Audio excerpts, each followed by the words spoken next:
Garuda Express, an international courier service.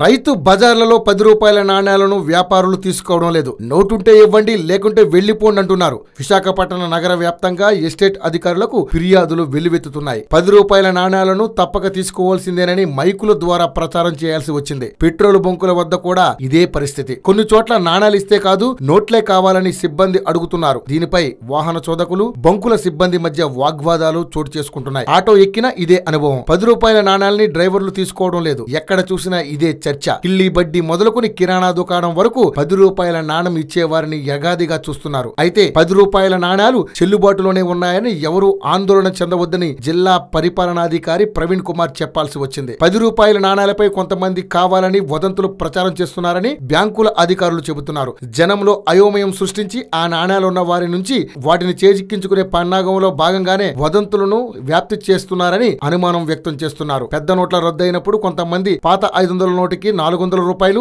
1000 నోటికి 800 రూపాయలు ఇచ్చి తీసుకున్నారు. ఆ తర్వాత బ్యాంకుల్లో మార్చుకుని లాభపడ్డారు. ఈ తరహాలోనే 10 రూపాయల నాణ్యాలను చేజిక్కించుకుని ఆ తర్వాత మార్చుకునేందుకు ప్రయత్నించే వారే ఈ ప్రచారం చేస్తున్నారనేది బ్యాంకర్ల అనుమానం. గత వారం రోజులుగా నగరంలోని వివిధ బ్యాంకుల్లో 10 రూపాయల నాణ్యాల డిపాజిట్లు పెరిగాయి. కొన్ని చోట్ల 5 రూపాయల నోట్లను కూడా తీసుకోవడం లేదట. అయితే ఇలాంటి వదంతులను నమ్మి మోసపోకండి అని బ్యాంకు అధికారులు ప్రజలకు చెబుతున్నారు.